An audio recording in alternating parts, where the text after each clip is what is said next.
დღევანდელი პროტესტის ეხლა მე გავაგრძელებ თქვენს პასაჟს, რომ იმის გამოხატულებაა, რომ არც ერთ ინსტიტუტი, არც ერთი დაწესებულება, მით უმეტეს უნივერსიტეტები არ იმართება არავის ხელით. ანუ ამათ არ ყავს არც ხელმძღვანელები, არც რექტორები, არც მინისტრები, არც პარლამენტარები. ეს არის ერთი ადამიანის მმართველობის ქვეშ მოქცეული მთელი ერთი სისტემა, რომელიც მის ნებასრულზეა აგებული და თქვენ როგორ ფიქრობთ, ახლა ვინ გაბედავდა ჩვენთან გამოსულიყო და პასუხი გაეცა იმ ჩვენი შეკითხვებისთვის, რომელიც ასე ბევრი დაგროვდა უკვე საზოგადოებაში. მე აქვე მინდა სანამ ამ შეფასებას გავაკეთო, თქვა, რომ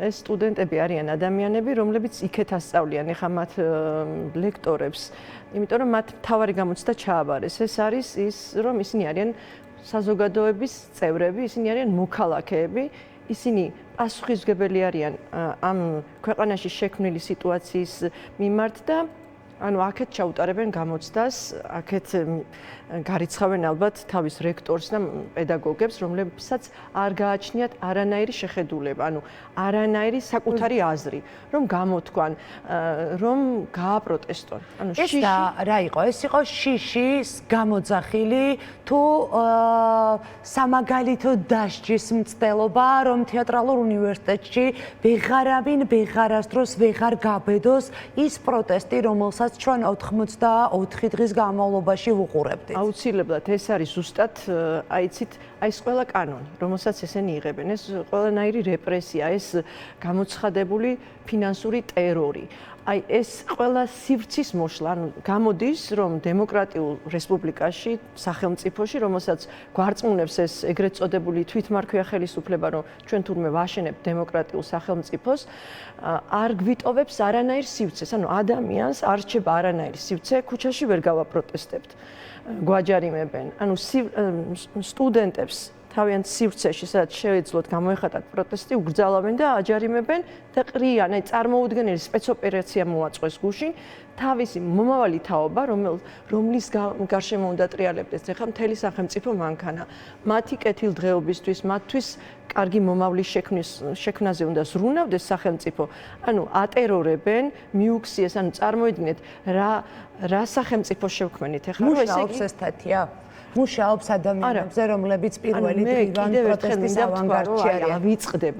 ავიწყდება ყველა რეჟიმის წარმომადგენელს, რაც კი ყოფილა როდესმე. ანუ ყოველთვის ფიქრობდნენ, რომ აი ამ შიშის დანერგვით, აი საკუთარ მოსახლეობასთან ბრძოლით შეიძლება რაღაცას მიაღწიონ. ეს არის გარდაუვალი, რომ ასეთი რეჟიმები ამთავრებენ ისე, რომ აი მე ამ საზოგადოებას თვალებში ვერ შეერა. როგორ შეიძლება მე იცით რა მაგბაშბოთ და შენმა მომავალმა, რომლისთვისაც უნდა მოხვიდე, ხო ხელისუფლებაში რისთვის მოდიან ადამიანები, რომ უკეთესი ქვეყანა შექმნან და მე ამ საკუთარ შვილებს, საკუთარ მომავალ თაობას დაუტოვონ გაშენებული, აყვავებული სახელმწიფო. ამისთვის არ ვიბრძვით, აბა მაშინ რა გამოდის, რომ ესე იგი ეს ხელისუფლება იმისთვის იბრძვის, რომ იყოს ახლა სათავეებში, რომ საკუთარი მოკლე რაღაც შეხედულებები, საკუთარი ამბიციები დაიკმაყოფილოს, უბრალოდ ახლა უნდა კიდე დავკონკრეტდე, რომ საკუთარიც არა, მეგობრებო, ერთი კაცის, ისინი ზრუნავენ მხოლოდ იმ ერთი კაცის ნებასრულის შესრულებაზე და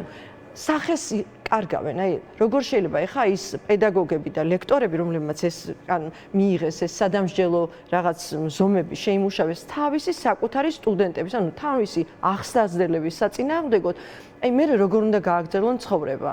როცა აი ბიძინა ივანიშვილის გამოძახილზე, რომ ახლა შენს და დასაჯო ისინი, ისე რომ მე არ მიეცეს არავის ანუ ვერც კი გაბედოს ადამიანმა ამოიღოს ხმა, არა და ეს არის მომავალი თაობა, რომელიც ამაზე საერთოდ ალბათ სასაცილოდ არ მიაჩნიათ მათი ესეთი მოქმედება და ჩვენ აუცილებლად ამ ბავშვებთან ერთად, მე არ ამგონი ახლა ადამიანები წყნარად უნდა ისხდნენ სახლში და არ აპროტესტებდნენ ამას. ეს არის უკვე წერტილი, არის ყველა წითელი ხაზი გადაკვეთეს, ეს არის უკვე დასასრული, ამ ხელისუფლების დასასრული. კი ბატონო, ეხლა ვკითხულობდი კიდევ ერთხელ ქალბატონი ქეთი ტრაპაიძის პასუხებს ჟურნალისტისთვის გაცემულს.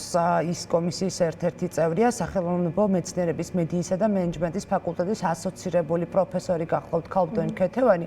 და როდესაც მე ჟურნალისტი დაინტერესდა, რა მიზეზით გარიცხეს და რა დაედო საფუძვლად გარიცხვას, მან უთხრა, რომ ამაზე პასუხს არ გასცემს, იმიტომ რომ არის ცალია და ჩაკითხვის შემდეგ უპასუხა, რომ ეს არის დევნა და ამაზეც არსებობს სამართლებრივი პასუხებია. თქვენ საუბრობდით აი ამ ხის თხელზე, რომელიც როგორც ჩანს დიდი ხანია უნივერსიტეტებში და მათ შორის თეატრალურ უნივერსიტეტშიც არსებობს. აი როგორ იმართება, რომ მომიყვეთ თქვენს მაგალითზე და ვინ მართავს ამ პროცესს?